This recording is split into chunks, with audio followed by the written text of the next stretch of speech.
The morning light spills across the marble counter of my kitchen, catching the steam rising from my coffee. I'm wearing a soft navy blouse, the kind that doesn't wrinkle easily, the kind you choose when you're used to being listened to. Outside the floor-to-ceiling window, downtown Chicago hums with quiet confidence, cars gliding, people rushing, lives moving forward. Mine finally is too. Then my phone vibrates. One short email. A subject line I haven't seen in years. Regarding the Maplewood property. My fingers pause midair. The house. That house. For a moment, I can almost smell the old wooden stairs again, hear the hollow echo of my suitcase wheels rolling toward the door. I swallow, my throat tightening in a way it hasn't in a long time.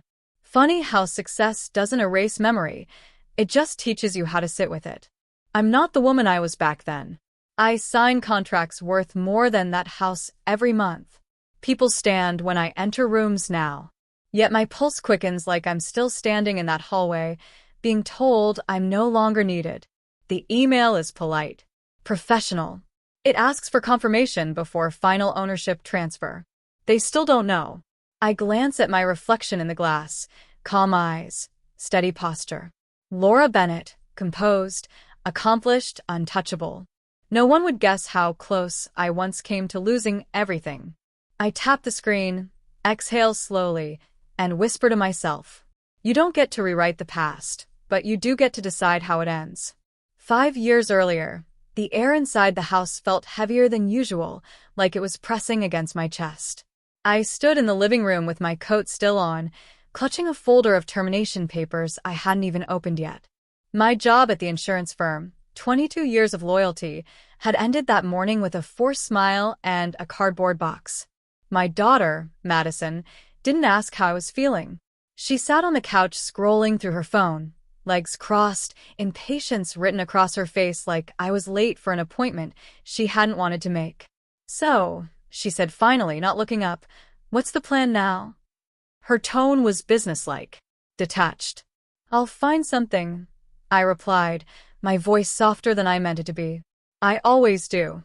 That's when she sighed and looked at me, really looked at me, with an expression that didn't feel like love. It felt like assessment.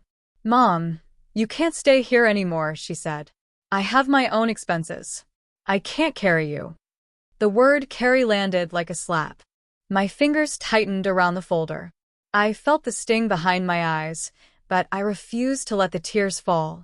I'd raised this girl alone after her father died. I'd skipped meals so she could eat. I'd put my dreams on hold so hers could breathe.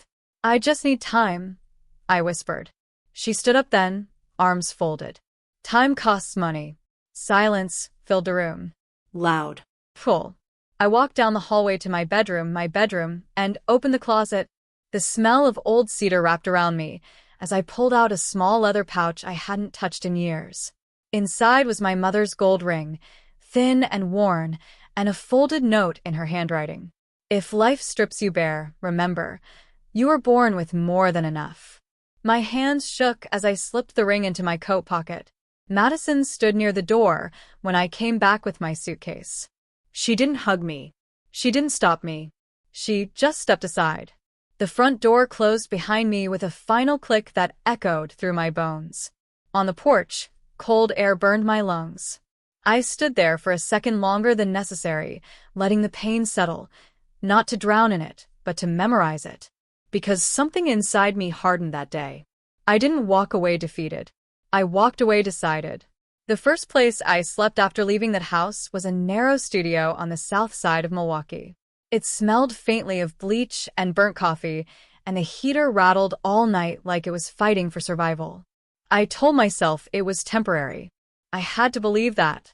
Hope, I learned, doesn't need comfort, just direction. During the day, I worked wherever I could. Temporary office jobs. Remote contract work. Anything that kept my mind sharp and my pride intact. At night, I sat at the small kitchen table, with my mother's ring resting beside my laptop, catching the light like a quiet reminder that I wasn't starting from nothing. What Madison never knew, what I never told anyone, was that I'd spent years learning quietly. While I was raising her, while I was working that ordinary job, I'd been investing small amounts, studying markets, reading financial reports after midnight.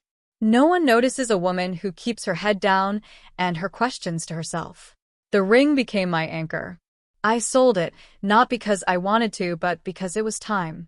That money, combined with savings I'd hidden away for emergencies, became my first real move. Not a gamble. A calculated step. That's when I met Evelyn Moore. She was in her early 60s, sharp-eyed, silver-haired, and intimidating in the way only confident women are. She ran a small investment consulting firm and saw something in me I'd almost forgotten how to see in myself. "You don't think like someone desperate," she told me during our first meeting. "You think like someone patient." Under Evelyn's guidance, I refined what I already knew. She didn't coddle me. She challenged me. Long evenings turned into longer nights as I learned to scale, to protect assets, to move quietly. I made mistakes, small ones, painful ones, but I learned faster than fear could catch me. The first Real win came on a Tuesday afternoon. I remember because I was wearing chipped nail polish and drinking cold coffee when the confirmation email arrived. My investment had doubled. Not overnight, not by luck, but by discipline. I cried then, not because of the money, but because it meant I was safe. From there, things grew. Slowly. Intentionally.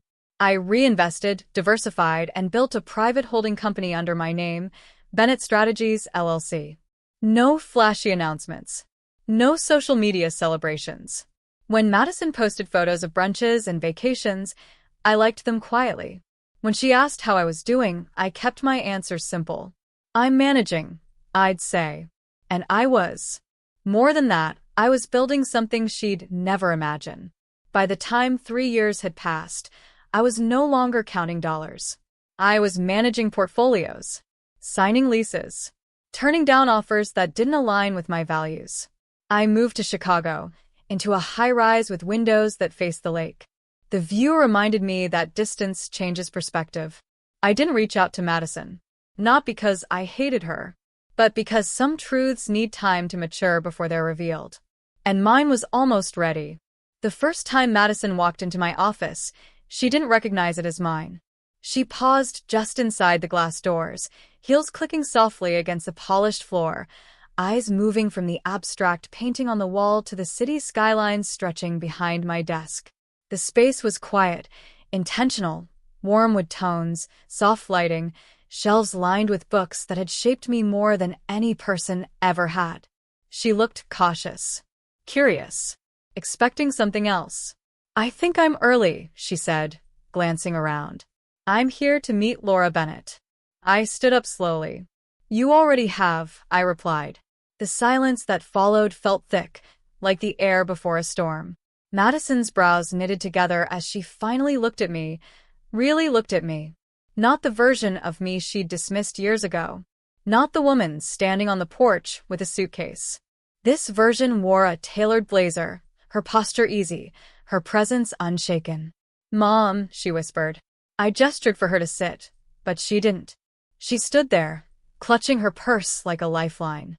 "I didn't know you worked here," she said. "I don't," I answered calmly. "I own it." Her lips parted, then closed again. I could almost hear her thoughts scrambling for balance. Moments later, her husband stepped in behind her, followed by the real estate attorney who'd emailed me that morning. The same man who now looked at me with professional respect. "Ms. Bennett," he said, nodding. "Everything is ready. The Maplewood property transfer will be finalized this afternoon." Madison turned sharply toward him. "Transfer?" I didn't rush my words. I let them land when they were ready. "I bought the house," I said. "All of it. Quietly. 6 months ago." Her face drained of color. "That's not possible.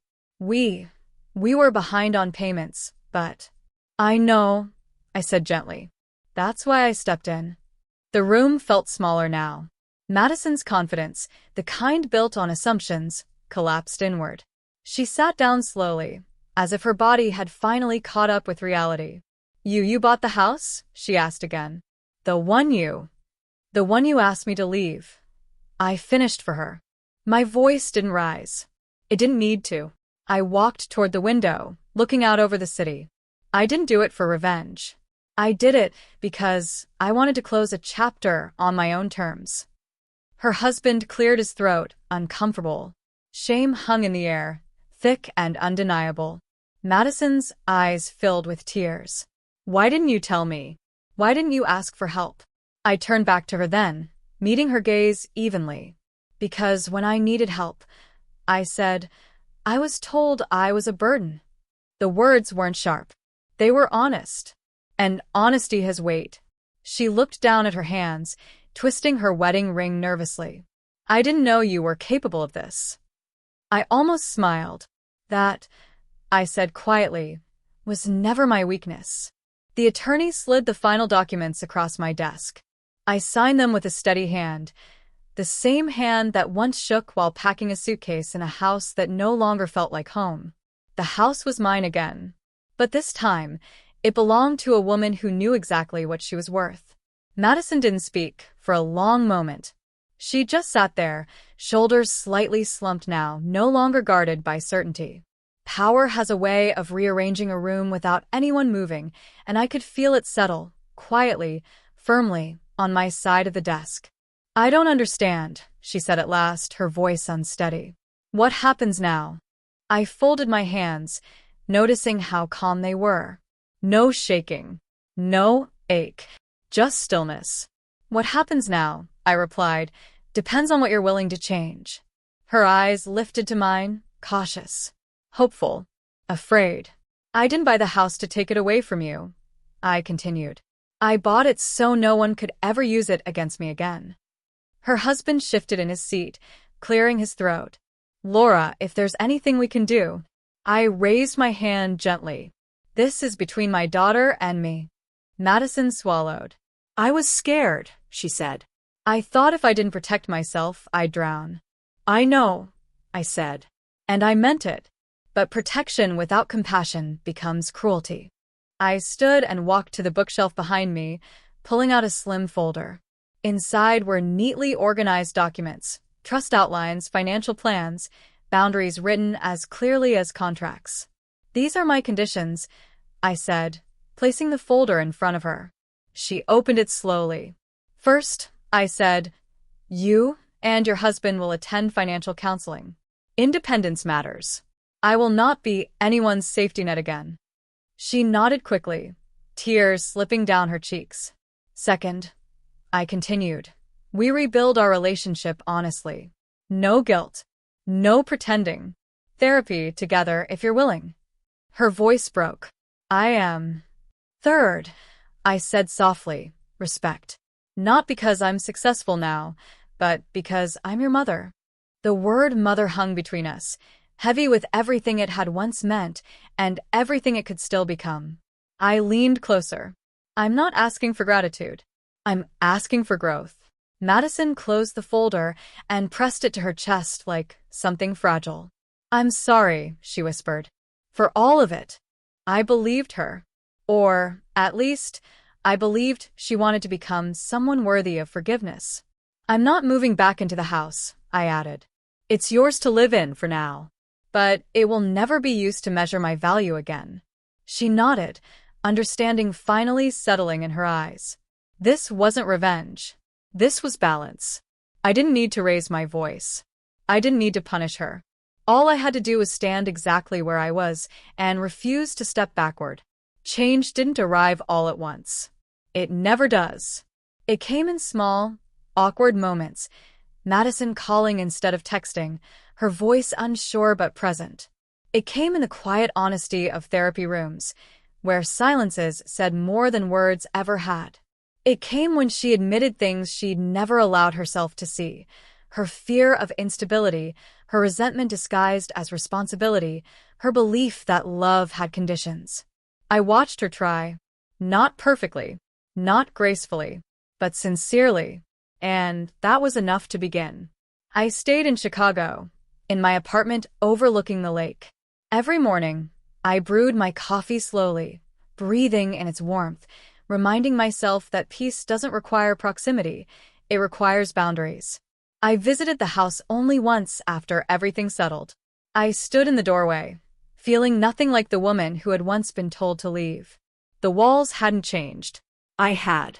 That night, back home, I opened my jewelry box and reached for the one thing I'd managed to buy back years ago, my mother's gold ring.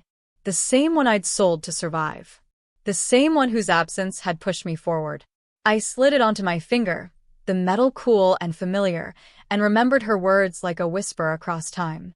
If life strips you bare, remember, you were born with more than enough. She was right. Losing my job had taken comfort. Losing my home had taken illusion. Losing my daughter, if only for a while, had taken my breath. But none of it took my worth. Madison and I are still rebuilding. Some days are easier than others. Some wounds leave faint scars. But now, when she looks at me, I don't see dismissal. I see recognition. And when she speaks, it's not from above me, but beside me. The house stands. The fortune remains quiet. The past stays where it belongs. I didn't win by taking something back. I won by becoming someone who could never be thrown away again.